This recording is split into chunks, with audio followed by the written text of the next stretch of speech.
Assalamualaikum warahmatullahi wabarakatuh. Perkenalkan, nama saya Andi Fauzia Maharani. NIM saya 221100000002 dari kampus Koja. Saya akan membuat video literasi mengenai materi pembahasan auditing 1 yang membahas tentang kewajiban hukum. Di daftar materi kewajiban hukum ada 9. Yang pertama, lingkungan hukum yang berubah. Yang kedua, membedakan antara kegagalan bisnis, audit, dan resiko audit. Yang ketiga, konsep-konsep hukum yang mempengaruhi kewajiban. Yang keempat, kewajiban kepada klien. Yang kelima, kewajiban kepada pihak ketiga menurut common law. Yang keenam, kewajiban sipil menurut Undang-Undang Sekuritas Federal. Yang ketujuh, kewajiban kriminal. Yang kedelapan, respon profesi terhadap kewajiban hukum. Yang kesembilan, melindungi akuntan publik dari kewajiban hukum. Jadi, saya akan membahas satu-satu di dalam materi kewajiban hukum tersebut. Yang pertama, ada lingkungan hukum yang berubah. Para profesi akuntan melakukan berbagai upaya untuk membahas kewajiban hukum akuntan publik. Tuntutan kriminal auditor dapat terjadi apabila penggugat membuktikan bahwa auditor berupaya menyakiti pihak lain. Jumlah tuntutan dan besar ganti rugi bagi para penuntut tetap tinggi, termasuk tuntutan yang melibatkan pihak ketiga menurut common law maupun Undang-Undang Sekuritas Federal. Ada beberapa faktor penyebab utamanya. Yang pertama, kesadaran para pemakai laporan keuangan yang semakin meningkat dan tanggung jawab akuntan publik. Yang kedua, kesadaran yang meningkatkan di pihak Securities and Exchange atau SEC mengenai tanggung jawabnya melindungi kepentingan para investor. Yang ketiga, kerumitan fungsi-fungsi auditing dan akuntansi yang disebabkan oleh meningkatnya ukuran bisnis dan lainnya. Yang keempat, kecenderungan masyarakat untuk menerima tuntutan dari pihak yang dirugikan terhadap siapa yang dapat memberikan kompensasi tanpa melihat siapa yang salah. Yang kedua, di dalam daftar materi kewajiban hukum adalah membedakan kegagalan bisnis, audit, dan resiko audit. Yang dimaksud dengan kegagalan bisnis adalah kegagalan bisnis merujuk pada kondisi di mana sebuah usaha atau perusahaan tidak mencapai tujuan atau hasil yang diharapkan. Kegagalan bisa berasal dari berbagai faktor dan dampak dapat bervariasi mulai dari kerugian finansial sampai dengan penutupan usaha. Ada beberapa penyebab kegagalan bisnis, meliputi yang pertama, manajemen yang buruk.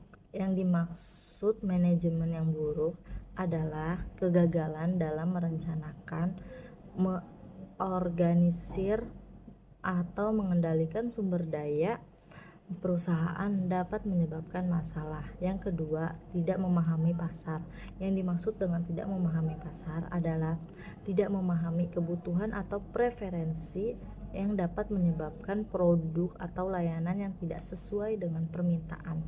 Yang ketiga, adanya manajemen keuangan yang buruk. Yang dimaksud manajemen keuangan yang buruk adalah masalah dalam manajemen keuangan seperti pengelolaan utang yang tidak efektif, yang dapat menyebabkan masalah keuangan yang sangat serius. Dan yang terakhir, perubahan lingkungan bisnis. Yang dimaksud dengan perubahan lingkungan bisnis adalah faktor eksternal seperti perubahan regulasi, perubahan teknologi, dan kondisi ekonomi yang tidak stabil dapat mempengaruhi kerja bisnis. Selanjutnya, adanya kegagalan audit. Yang dimaksud dengan kegagalan audit adalah merujuk pada situasi di mana proses audit tidak dapat memberikan keyakinan yang memadai terkait dengan kepatuhan atau kewajaran laporan keuangan suatu entitas. Contohnya, kantor yang menugaskan asisten yang tidak memenuhi syarat untuk melaksanakan tugas audit tertentu, di mana mereka gagal menemukan salah saji yang material dalam catatan klien yang seharusnya dapat ditemukan oleh auditor yang memenuhi syarat. Jadi, penting audit dicatat bahwa kegagalan audit tidak selalu menunjukkan adanya kecurangan atau penyalahgunaan hukum. Beberapa kegagalan audit dapat disebabkan oleh kesalahan kecurangannya pengendali internal yang memadai atau kompleksitas entitas yang diaudit. Auditor sendiri memiliki tanggung jawab untuk menyampaikan temuan mereka secara objektif dan profesional. Dan yang terakhir, adanya resiko audit. Yang dimaksud dengan resiko audit adalah kemungkinan bahwa auditor akan menyimpulkan setelah melaksanakan audit yang memadai bahwa laporan keuangan telah dinyatakan secara wajar, sedangkan dalam kenyataan mengandung salah saji yang material. 3. Di dalam daftar materi kewajiban hukum adalah konsep-konsep hukum yang mempengaruhi kewajiban. Yang ada 3 konsep nih, yaitu yang pertama, konsep orang yang bijak. Yang dimaksud dengan konsep orang yang bijak adanya kesepakatan antara profesi akuntan dan pengadilan bahwa auditor bukan penjamin atau penerbit laporan keuangan, namun hanya diharapkan untuk melaksanakan audit dengan kemahiran tidak benar 100%. Yang kedua, kewajiban atas tindakan pihak lain. Yang dimaksud itu, jika seorang karyawan melaksanakan audit yang tidak memadai, partnernya dapat ikut bertanggung jawab atas kinerja karyawan tersebut. Dan yang terakhir, di dalam konsep tidak adanya komunitas istimewa. Menurut common law, akuntan publik tidak berhak menyembunyikan informasi dari pengadilan dengan menyatakan bahwa informasi tersebut rahasia. Diskusi antara klien dan auditor tidak dapat disembunyikan dari pengadilan. Dan ada syarat-syarat hukum yang mempengaruhi kewajiban akuntan publik. Yang pertama, syarat yang berkaitan dengan kelalaian dan penipuan, terdiri dari kelalaian biasa, kelalaian besar, penipuan konstruktif, dan penipuan. Yang kedua, syarat yang berkaitan dengan hukum kontrak, terdiri dari pelanggaran kontrak dan manfaat pihak ketiga. Syarat-syarat lain terdiri dari common law, undang-undang, sekuitas, kewajiban bersama dan tertentu, dan kewajiban terpisah dan profesional.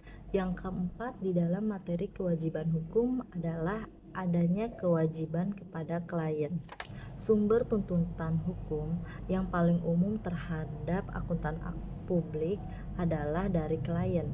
Tuntunannya sangat bervariasi, meliputi klaim seperti kegagalan untuk menyelesaikan penguasaan non-audit pada tanggal yang telah disepakati, menarik dari audit secara tidak semestinya, kegagalan untuk menemukan penggelapan atau pencurian aktiva, dan melanggar persyaratan kerahasiaan. Bagi para akuntan publik, biasanya nilai tuntutan ini relatif kecil dan tidak ada publisitas untuk tuntutan jenis ini. Kantor akuntan publik biasanya menggunakan satu atau kombinasi dari 4 pembelaan bila ada tuntutan hukum oleh klien, yaitu tidak ada tugas yang harus dilaksanakan. Yang kedua, pelaksanaan kerja tanpa kelalaian. Yang ketiga, kelalaian, kontribusi, dan yang keempat, tekad ketat hubungan timbal balik sebab akibat. Yang dimaksud tidak ada tugas adalah akuntan publik mengklaim bahwa tidak ada kontrak yang tersirat ataupun yang dinyatakan secara jelas. Pelaksana kerja tanpa kelalaian untuk pelaksanaan kerja tanpa kelalaian dalam suatu audit. Kantor akuntan publik mengklaim bahwa audit dapat dilaksanakan sesuai dengan standar auditing. Kegagalan kontribusi atau contributor negligence. Pembelaan terhadap kontribusi terjadi apabila auditor mengklaim bahwa tindakan klien telah mengakibatkan baik kerugian yang menjadi dasar pada ataupun campur tangan dalam pelaksanaan audit. dengan cara sedemikian rupa sehingga auditor tidak dapat menemukan penyebab kerugian tersebut. Ketiadaan hubungan sebab akibat. Agar berhasil dalam menggugat auditor, klien harus dapat menunjukkan adanya hubungan sebab akibat yang jelas antara kelalaian auditor dalam menaati standar auditing dengan kerugian yang diderita oleh klien. Selanjutnya, yang kelima di dalam materi kewajiban hukum adalah kewajiban terhadap pihak ketiga menurut common law.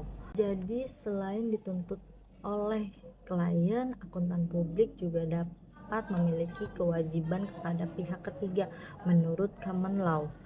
Pihak ketiga meliputi pemegang saham aktual dan calon pemegang saham, pemasok, bankir dan kreditur lain, karyawan, serta pelanggan. Sebuah kantor akuntan publik dapat mempunyai kewajiban kewalian terhadap pihak ketiga jika pihak yang mengklaim menderita kerugian akibat mengandalkan laporan keuangan yang menyesatkan. Suatu tuntunan biasanya terjadi apabila bank dapat menagih utang yang besar dan nasabah yang insolven, dan bank itu kemudian mengklaim bahwa pinjaman tersebut diberikan berdasarkan laporan keuangan yang sudah diaudit yang menyesatkan. Jadi kantor akuntan harus bertanggung jawab karena gagal melaksanakan audit dengan mahir.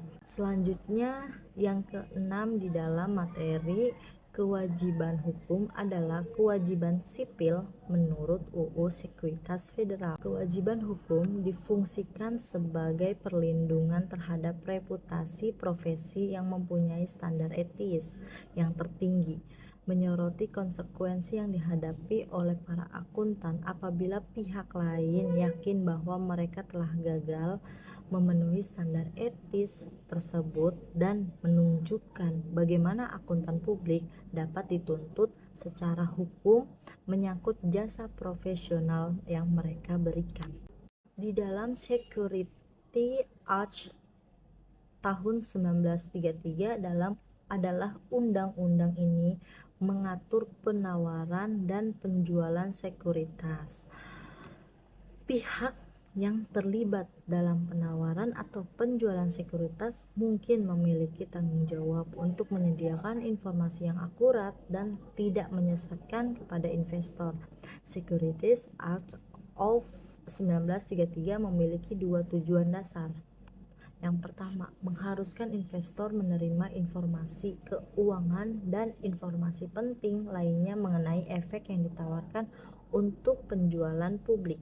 Yang kedua, melarang penipuan, penyajian keliru, dan penipuan lainnya dalam penjualan surat berharga.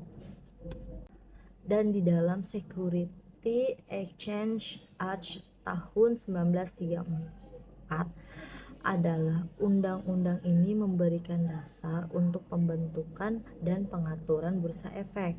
Ini juga mencakup kewajiban pelaporan dan pengungkapan bagi perusahaan yang terdaftar di bursa. Adapun tujuan utama SEC yakni demi melindungi investor, mempromosikan transparansi pasar, serta menjaga integritas dan efisiensi pasar keuangan. Dan yang terakhir, Sarbanes-Oxley Act tahun 2002 adalah undang-undang federal yang menetapkan peraturan audit dan keuangan menyeluruh untuk perusahaan publik. Undang-undang ini bertujuan untuk meningkatkan kendala pelaporan keuangan perusahaan publik serta memulihkan kepercayaan investor setelah terjadinya kasus-kasus kejahatan korporasi yang besar. Nah, selanjutnya yang ketujuh di dalam materi kewajiban hukum adalah kewajiban kriminal. Cara akuntan publik dapat dianggap bertanggung jawab menurut kewajiban kriminal bagi akuntan. Akuntan publik dapat disalahkan karena tindakan kriminal menurut hukum federal ataupun kegagalan bagian undang-undang federal. Yang lebih relevan mempengaruhi auditor adalah Securities Act 1933 dan Security Exchange 1934. Materi yang ke-8 di dalam kewajiban hukum adalah respon profesi terhadap kewajiban hukum. ICPA dan profesi keseluruhan dapat melakukan sejumlah hal untuk mengurangi risiko para praktisi terkena tuntutan hukum sebagai berikut. Yang pertama, mencari perlindungan dari proses pengadilan atau litigasi yang tidak terpuji. Yang kedua, meningkatkan kinerja auditing agar dapat memenuhi kebutuhan para pemakai yang lebih baik. Yang ketiga, mendidik para pemakai mengenai batas-batas auditing, dan ada juga beberapa aktivitas secara singkat. Yang pertama, ada penetapan standar dan peraturan. Yang kedua, melawan tuntutan hukum.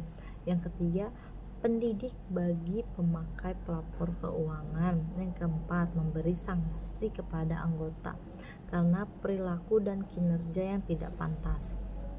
Yang kelima, menegosiasi perubahan undang-undang. Yang terakhir di dalam materi kewajiban hukum adalah melindungi akuntan publik individual dalam kewajiban hukum.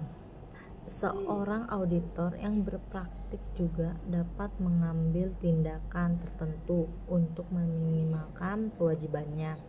Beberapa dari tindakan yang umum sebagai berikut. Yang pertama, hanya berurusan dengan klien, memiliki integritas. Yang kedua, mempertahankan independensi. Yang ketiga, memahami bisnis klien. Yang keempat, melaksanakan audit yang bermutu. Yang kelima, mendokumentasikan pekerjaan secara layak. Yang keenam, mengungkapkan skeptisme profesional. Nah, jadi penting juga lah bagi CPA memiliki asuransi yang memadai dan memilih bentuk organisasi yang menyediakan beberapa bentuk proteksi kewajiban hukum terhadap pemilik. Dan di dalam peristiwa litigasi aktual atau ancaman, auditor harus berkonsultasi dengan penasihat hukum yang berpengalaman.